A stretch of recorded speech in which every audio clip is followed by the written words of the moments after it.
What's up, everybody, and welcome to my NXT review. What do we got going on this NXT tonight, huh? Well, first off, wake up, wake up. It's the first of the month. Wake up, wake up. It's the first of the month. So get up, get up, get up. Oh, it's the first of the month. Bone thug looking boy. But I like saying that. But yes, the first of the month, though, we kick it off with Imperium versus Diamond Mine. Let me add that the fans did chant Walter. Honestly, I'm going to keep saying Walter. I'm not going to go with this Gunther thing. I know they said it was like a homage to what his grandfather or something like that. But, listen, I'm used to getting, somewhat getting used to newer names when they change their names and stuff. Especially they probably came from a different company and whatnot, but it's weird when they change people's names that have kind of been here already, and now we're going to give you this new name, and it's very strange to me, but the fans are still chanting Walter, so I'm just going to say Walter. I'm not even going to say Gunther and whatnot. I'm just not going to really go with that right now.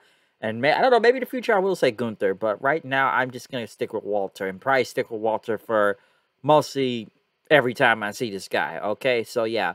But this was a very good brawl to kick off the show. I enjoyed the six-man. It was really good. It ended up with Walter getting the power bomb for the win.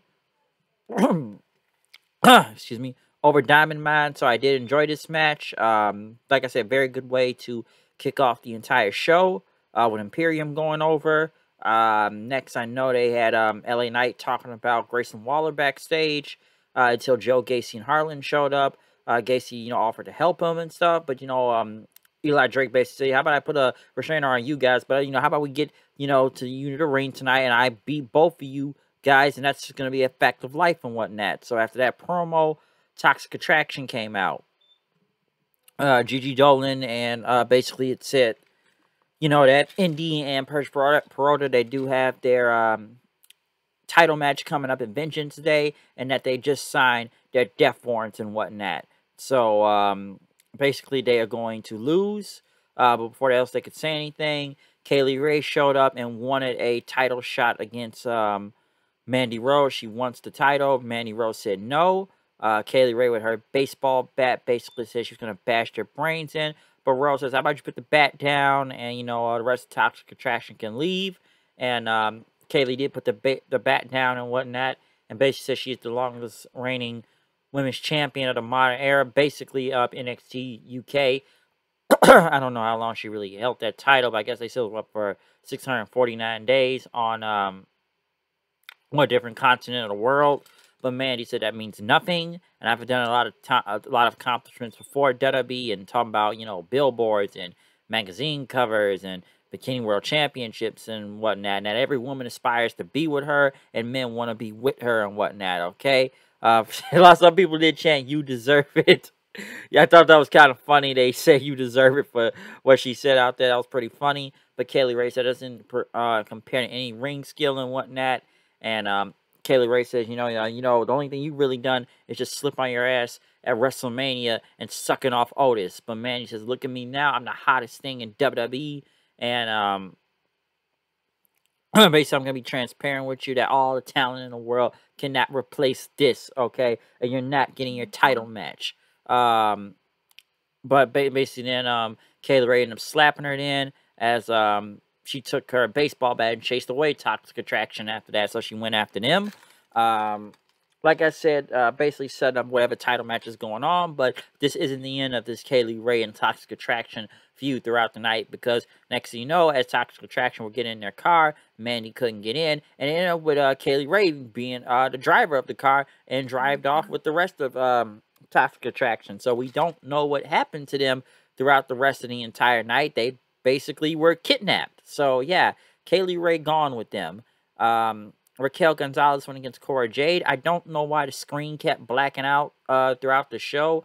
I thought it was just my TV at first, but apparently this happened to other people too. I don't know why. It was like just randomly blacked out. It's like you could hear the audio, but in the USA logo and stuff, and you could tell the match was still going. I don't know if it was like a, I don't know, wardrobe malfunction, or I don't know if it was like audio issues with them or stuff, but I was like, why is my screen blacking out throughout the entire match? And I thought it was my TV, but I guess I wasn't the only one with the problem throughout the entire night.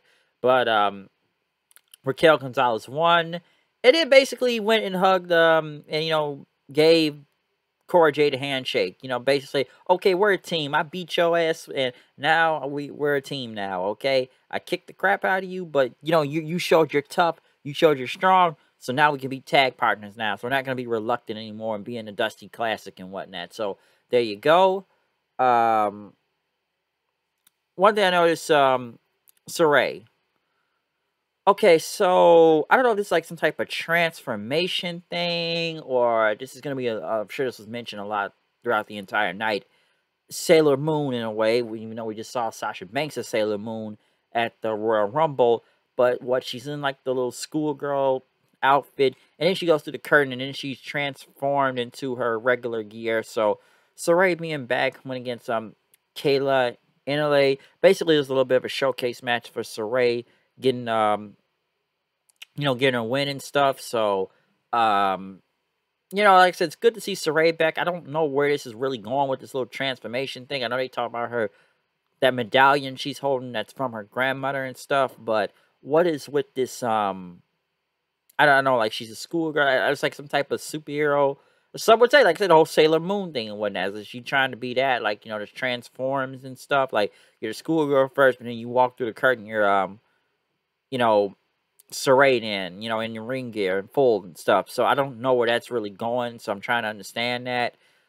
Duke Hudson had a promo basically saying, about not being a poker player anymore. And talk about, the only way to get to the top around here is you got to strike first. And Dante Chen, he just happened to be there and whatnot. And he has to inflict pain on others. And he kept holding that, clippers and stuff. But he did grow some of his hair back. But, he's got a in your hands, you got to eliminate luck. So he did give himself like a bit of a buzz cut and whatnot. So he still has some of his hair out there. But Duke Hudson, at least this is a very good gimmick change for him. Honestly, that poker player stuff was not working for him. So at least I'm kind of liking what I saw. I'm seeing right now than what I saw before. So that doesn't like it's going bad for him. Carmelo Hayes and Trick Williams came out talking about Cameron Grimes. Talking about, he's going to be playing poker around here and stuff. But Melo says, the old me would have verbally destroyed you, but the new one, I'm doing a lot right now. I'm in the gym harder. I put more work in the ring. I'm spending more time with Ali J, which, man, that was mentioned a lot tonight because the A-Champ is here and Melo don't miss. But Grimes came out. But he said, we don't care about what you say and whatnot, okay? Basically tricking them, you slimy and everything. And Grimes says, I ain't slimy, I'm grimy, okay? And let's talk about your hair, looking like a pineapple, like SpongeBob's house. Basically dealing with the new SpongeBob and Squidward out here, he called him. And I guess you all were, Ollie J's Bikini Bottoms. That's actually a pretty good line right there. And Ollie J's Bikini Bottoms. Not a bad line. I'm surprised there wasn't a black joke yet. I'm sure a lot of people know what that means, too. I hear that a lot. But Trick went on, basically say, you suck. Your daddy this, your mama that. We're going to beat you here. We're going to beat you there. Yeah, all that stuff and everything. And, we can fight right now. But Grimes says, who am I fighting? Am I fighting you? Am I fighting Melo right now? But Melo says, at Vengeance Day, you're going to find out that Melo going to shoot for the moon. And we're going to take the stars as casualties, all right? But as they left, Grimes said, it's funny because it ain't going to be a one-star match. That one star going to go all the way to the moon, baby. So, that's going to happen. Throughout the night, well, first we had Idris Enofe and Malik Blade. By the way, it was a good promo segment, I will say, at least with, Grimes and Melo out there. Someone get tired of Melo and Trick's verbiage sometime, but I'm up and down on it. But yeah, Idris Enofe and Malik Blade were sitting in the back, talking about the team. And first they're going to say team, what did they say? Team Enofe and Blade or Team BBC or something like that. And then they start talking about Mandy Rose and, what do you tell Malik Blade? Imagine Mandy was here right now. Next thing you know, Mandy just randomly goes into the locker room and falls into Malik Blade's arms. And, he's looking up saying, thank you, and whatnot. So these guys were extra thirsty over Mandy Rose, but it ended up with her being chased by Kaylee Ray, which we're seeing more of that throughout the entire night. Of her with her baseball bat trying to get Mandy Rose and won that title shot. But Enofe was just like, he was excited. These guys were excited, okay? They were too thirsty for Mandy Rose right there. So super thirsty they were. Okay, but right after that, LA Knight went against Joe Gacy. Basically, Waller and his giant bodyguard end up getting involved, and Gacy and them won by count. Now, I don't even know what really Gacy and them are doing right now. You thought they were going to be in the Dusty Classic, but obviously they didn't. That didn't happen. They just been either kind of standing around in the back or at least attacking some people in the back. But I don't really know where they're going. But Gacy got a win. But Waller basically went on. Like Drake saying like, you know what, you may can't get to me if you can beat my guy right here, Sanga, next week. Then maybe we'll take down a restraint order, okay? So we'll see what goes on with that. Von Wagner and Robert Stone in the back, is Robert Stone saying, he's supposed to focus on the entertainment side of the business, but now he's got a 6 foot, by 255-pound athlete destroying people and whatnot, and that is the future of NXT. They know it's Von Wagner's world, and you're living in it. So, let's see where this goes. Obviously, Von Wagner needs a mouthpiece. Honestly, I'm surprised Robert Stone is still here, Robbie E. and whatnot. Because at first, I'm like, wow, this guy did not get released. But the other two people he was with at the time, Taya and Jesse Kamea, they end up getting released. So, it's kind of crazy that he's actually still here, okay? So, I'm not sure where it's just going to go. But Von Wagner desperately needed a mouthpiece, though. But I'm not sure where it's still going to go. Amari Miller went against Wendy Chu. Apparently, Tiffany Stratton, I guess, hired her or something or whatnot. I'm not sure where this is going. I'm still trying to understand this gimmick of her just sleeping around. And she wrestles in her pajamas now and stuff, which the match was okay and whatnot. And what Stratton, gave Amari, like, the credit card, the black card and whatnot. And Miller didn't know what to do with it. And Chu ended up getting the win and whatnot. Stratton wanted her card back, but it ended up winning. Chu ended up just taking her black card. So I guess she goes spending things she wants. But then again, Stratton could just deactivate the card and cancel it. Honestly, I don't understand where this feud is going. I don't understand what these two are really doing right now. I don't even know why this is even a feud, okay? Don't know, okay? One just goes around sleeping randomly backstage. The other one is just basically the daddy's girl, rich debutante, or someone to even like Taya's gimmick, but not sure if she's even pulling it off all the way. So I have no idea where this feud or anything is going. Persia Perota was in the back. I guess she likes Duke Hudson and whatnot, but Loomis and Indy Hartwell did not agree. Loomis gave a thumbs down. Brooks Jensen basically, talked about Kaden Carter in, and they says, how do you guys do it? But Indy says, you guys talk too much, okay? You need to be more nonverbal. And all they just said, she just stared at him, and then they weren't going to go to the hot tub. And Jen said, that's the hot tub look. The hot tub looked light. As she tried on Perot, it did not work. And he kept talking and talking, which they told him don't talk, and it did not work. Well, they told him not to talk, so obviously he's losing on his own. So will he ever get Kaden Carter? I don't know. Nikita Lyons. Now, I know of Nikita Lyons. I'm sure everyone's going to say super thick. Very super thick. Thick as hell.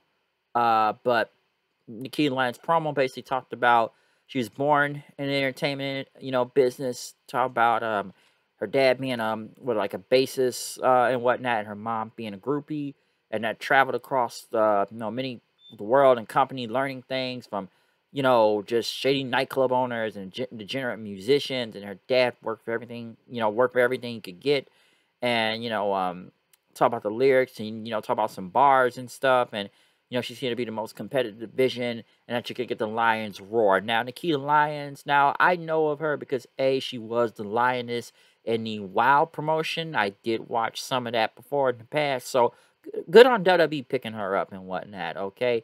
Because she really can do, rap, sing, and apparently do a lot of other stuff, too, than what I've heard and stuff. But I do know her as the Lioness from WoW, so she is good. So WWE may have something big on their hands and they don't fuck this one up, okay? But I'm sure as everybody has agreed, and we'll all say, super thick as hell. She has already had some matches on 205. I do know of that.